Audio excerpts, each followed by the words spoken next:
Good morning friends, this is Anil and welcome to sun 7 दोस्तों, शिक्षा विभाग की महत्वपूर्ण अपडेट के साथ मैं आज आपके बीच में उपस्थित हूं। दोस्तों सबसे बड़ी अपडेट यह है कि आज से वेतन भुगतान की जो प्रक्रिया है वो बदल चुकी है। दोस्तों आज तक आपको जो वेतन दिया जाता था दोस्तों, वो आपके ऑफलाइन अटेंडेंस के आधार पे आप जाते थे, अपनी उपस्थिति बनाते थे ऑफलाइन, और उसके आधार पे आपको वेतन की भुगतान की जाती थी दोस्तों। लेकिन अब ये प्रक्रिया बदल गई है। अब ये प्रक्रिया जो हो गई है दोस्तों, वो ऑनलाइन हो गई है। जब आप ई शिक्षा कोष ऐप के माध्यम से अपनी उपस्थिति दर्ज करेंगे तभी आपको वेतन भुगतान किया जाएगा दोस्तों।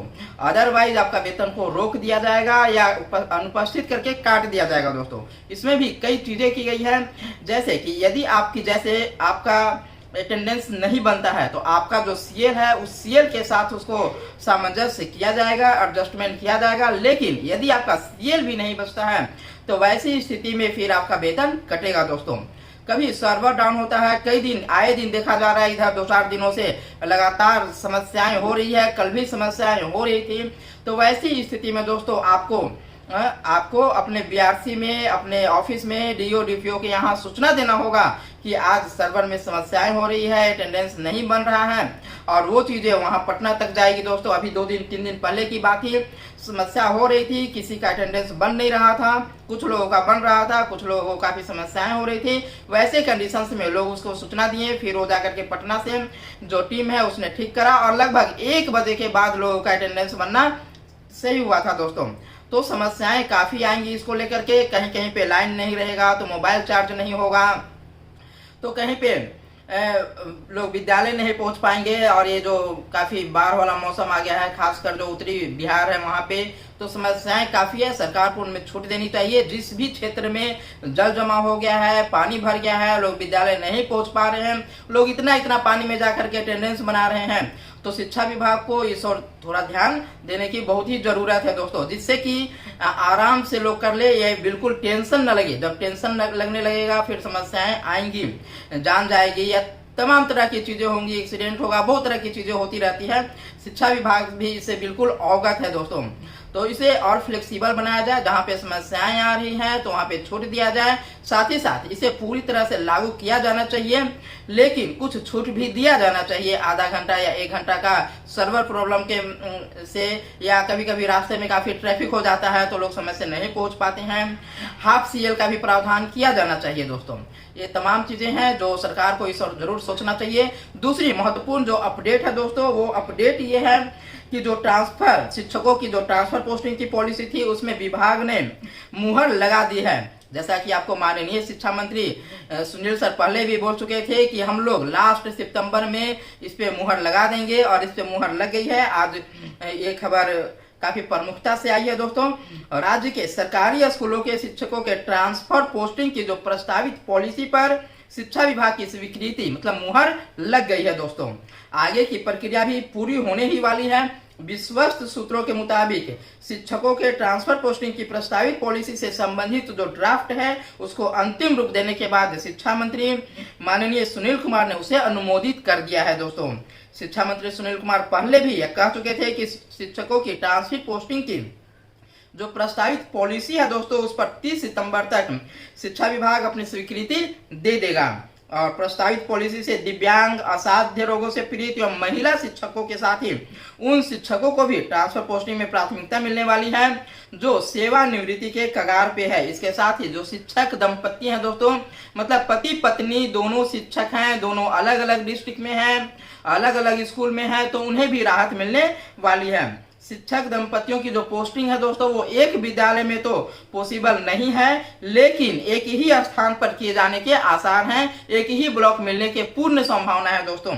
आपको याद दिला दूं कि स्कूली शिक्षकों के ट्रांसफर पोस्टिंग के लिए शिक्षा विभाग ने जुलाई माह के पहले हफ्ते में ही दोस्तों एक कमेटी बनाई थी, और वो कमेटी बनाई थी, इसके अध्यक्ष जो थे वो शिक्षा विभाग के सचिव बनाए गए थे, और कमेटी में सदस्य के रूप में बिहार शिक्षा परियोजना परिषद के राज्य परियोजना निदेशक, माध्यमिक शिक्षा निदेशक एवं प्राथमिक शिक्षा निदेशक बनाए गए थे दोस्तों। ये कमेटी तमिलनाडु भी गई थी, तमिलनाडु मॉडल पे भी वहां पे देखा कि तमिलनाडु में किस तरह से विद्यालय चल रहे हैं, क्या पॉलिसी है, उसको भी यहाँ पे इम्प्लीमेंट करने की जरूरत है। क्वालिटी को लेकर के शिक्षा विभाग चाहती है कि वो मॉडल बिहार में भी हम लोग इम्प्लीमेंट करें।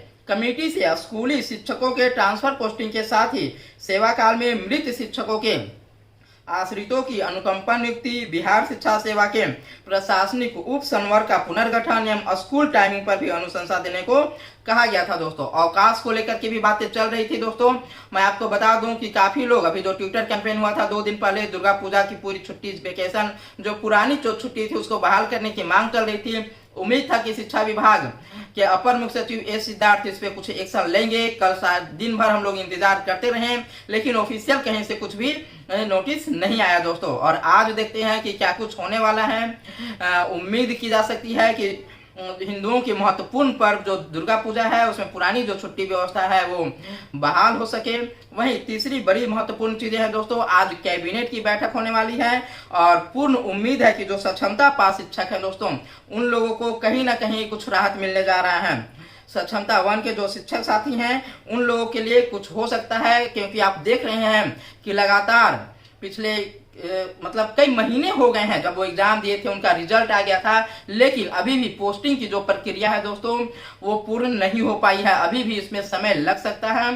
तो कयास ये लगाया जा रहा है दोस्तों कि जिस दिन रिजल्ट आया था उस दिन से सक्षमता पास जो शिक्षक साथी हैं उन लोगों को राज्य कर्मी का दर्जा सरकार की तरफ से दिया जा सकता है। हालांकि ये क्यास भर है, कंफर्म कैबिनेट की बैठक बिहार सरकार शिक्षा विभाग ही करेगी दोस्तों, लेकिन उम्मीद यही है, शिक्षकों की तरफ से भी अपनी ये मांगे रखी गई है।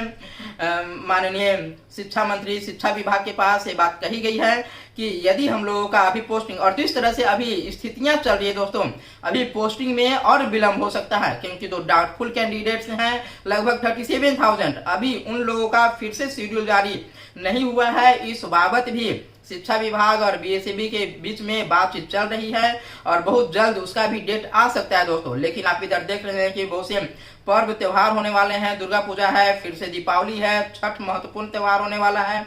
तो तमाम जो पर्व हैं तो इसमें बाधा उत्पन्न हो सकती है।